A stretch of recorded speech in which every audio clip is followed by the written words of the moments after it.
क्या फीमेल हरम शरीफ में जॉब कर सकती हैं? इनकी क्या सैलरी होती है? क्या क्या रिक्वायरमेंट है कंपनी की? तो जो मेरी बहनें जाना चाहती हैं ये वीडियो उनके लिए है। और इंशाल्लाह जब वीज़े आएंगे तो मज़ीद इन्फॉर्मेशन भी दूंगा। लेकिन अभी जो मेरी बहनें मुझसे बार बार सवाल करती हैं कि कितनी एज होनी चाहिए, क्या क्या उनकी रिक्वायरमेंट है, कितनी सैलरी होती है, इस वीडियो में आपके साथ शेयर करूंगा। मेरे साथ साथ रहिएगा। बिस्मिल्लाहिर्रहमानिर्रहीम, अस्सलाम वालेकुम। मैं आपका मेज़बान कामरान खान और आप देख रहे हैं हमारा यूट्यूब चैनल हाजी कामरान खान। तो आज की इस वीडियो में आपके साथ फीमेल खादमा के हवाले से इन्फॉर्मेशन शेयर करूंगा। तमाम तर इन्फॉर्मेशन आपको बताऊंगा। जो लोग अप्लाई करना चाहते होंगे इंशाल्लाह जब वीज़े आएंगे वो इन्फॉर्मेशन भी आपके साथ शेयर करूंगा कि कहाँ पर वीज़े हैं। लेकिन अभी जो कंपनी की रिक्वायरमेंट है, कंपनी क्या क्या सहूलतें देती है, ये तमाम इस वीडियो में आपके साथ इन्फॉर्मेशन शेयर करूंगा। तो इसमें सबसे पहले जो मेरी बहनें जाना चाहती हैं उनकी एज जो है, एज लिमिट 23 से 40 साल होनी चाहिए। और पाकिस्तान में ये 16-17 साल के बाद ये अल्हम्दुलिल्लाह वीज़े आए थे। लास्ट टाइम जो भी ये रमज़ान से पहले मेल और फीमेल गए हैं, तो दोबारा इंशाल्लाह बस बहुत जल्दी वीज़े आने वाले हैं। बस अनाउंसमेंट बाकी है कि कौन सी कंपनी में वीज़े आएंगे, कौन सी कंपनी को वीज़े मिल रहे हैं। लेकिन अभी ये अनाउंसमेंट नहीं हुई, लेकिन जैसे ही इंशाल्लाह होगी मैं वो इन्फॉर्मेशन भी आपके साथ शेयर कर दूंगा। तो कुछ काफी बहनों के सवाल भी थे जो इंशाल्लाह मैं इस वीडियो में आप लोगों के साथ वो भी शेयर करूंगा, क्योंकि जो वीडियो देख रहे हो सकता है उनको भी इस इन्फॉर्मेशन से फायदा हो जाए। जो आपके ज़हन में सवाल नहीं है लेकिन वो आपको बिना कहे इंशाल्लाह आपको उसके जवाब मिल जाएंगे। तो मैं चलता हूँ अपनी इन्फॉर्मेशन की तरफ। पहले मैंने आपको बता दी एज, उसके बाद जो सेकंड नंबर पे है आपका जो है हाइट, जो है 5 फुट 4 इंच आपकी हाइट होना जरूरी है। थर्ड नंबर पे आपका वेट, आपका वजन जो है 80 किलो तक होना चाहिए।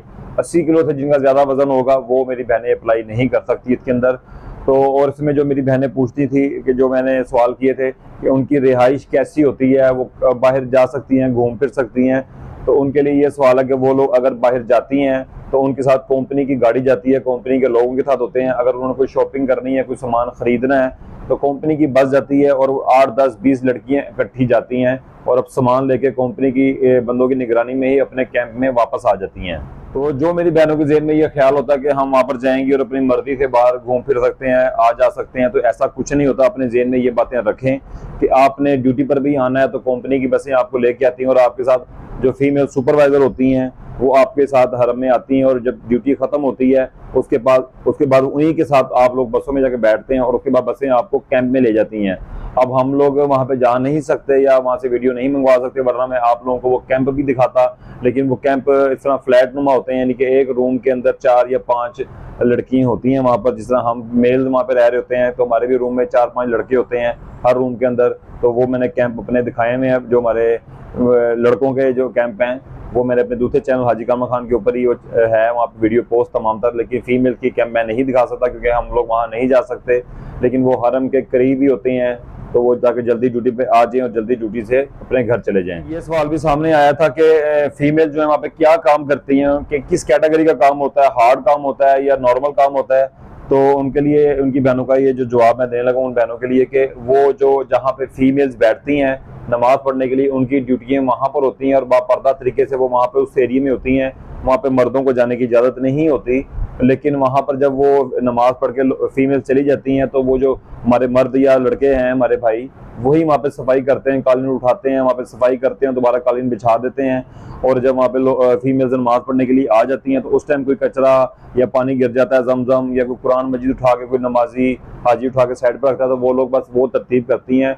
फीमेल का काम इतना सख्त नहीं होता, लेकिन बस ड्यूटी है 8 घंटे आपने करनी है, वो करनी है। उसके बाद ये ज़हन में अगर ना रखें कि बहुत ज़्यादा सख्त या हार्ड या काम होता है, लेकिन बस ड्यूटियाँ चेंज होती रहती हैं, हर महीने ड्यूटी चेंज होती है। 3 शिफ्टें होती हैं हमारी, A, B और C। इसके हिसाब से हर मंथ में आप लोगों की ड्यूटियाँ चेंज होती हैं। कभी बेसमेंट में ला जाती है, कभी ग्राउंड फ्लोर पर ला जाती है, कभी फर्स्ट फ्लोर पर ला जाती है, लेकिन वो रहती वहीं पर ही है जहाँ पे फीमेल नमाज पढ़ती हैं। इसके अलावा उनकी ड्यूटी नहीं लगती कहीं और, या तवाफ में या कहीं और वो चाहती हैं, तो ऐसा कुछ नहीं होता। उनकी ड्यूटी फीमेल्स के साथ ही होती है और वो पीछे एरिया में होती है। इसके अलावा वाशरूम हैं जहाँ पे फीमेल वाशरूम यूज़ करती हैं, उन वाशरूम में भी ड्यूटी लगती है। तो ये जगह हरम की है, वाशरूम हो चाहे छत हो चाहे बेसमेंट हो, पूरा हरम का एरिया है, इनमें ड्यूटी कहीं पर भी लग सकती है। 3 शिफ्टें हैं, 3 शिफ्टें हर माह शिफ्ट चेंज होती है, सुबह दोपहर और रात, A, B और C। हर मंथ ड्यूटी चेंज होती रहती है। इनकी सैलरी पैकेज भी वही होता है जो मेल्स का होता है, बाकी जो सहूलियत कंपनी देती है वो वही होती है, यानी कि सैलरी प्लस खाना, अकोमोडेशन, ट्रांसपोर्टेशन, मेडिकल, यूनिफॉर्म, और 2 साल के बाद जो छुट्टी मिलती है टिकट रिटर्न कंपनी देती है। और आप अगर खरूज यानी कि वापस आना चाहते हैं एग्जिट पे, तो कंपनी वन साइड टिकट देती है। अगर आप कहते हैं हमने छुट्टी काट कर पाकिस्तान वापस आना है, तो टू साइड की टिकट कंपनी देती है और 45 दिन की छुट्टी देती है। उसके बाद छुट्टी काट कर आप वापस जाते हैं और अपने ये ड्यूटी दोबारा ज्वाइन कर लेते हैं। तो इसके बाद अगर किसी मेरी बहन के दिल में कोई सवाल आता है तो आप वीडियो में कमेंट बॉक्स में कमेंट कर सकते हैं, या वीडियो में दिए गए डिस्क्रिप्शन मैंने नंबर दे दिया अपना, वहाँ पे हमसे रब्ता कर सकते हैं। इसी के साथ अपने भाई हाजी कामर खान को इजाज़त, और देखते रहे हमारा यूट्यूब चैनल हाजी कामर खान। अल्लाह हाफिज़।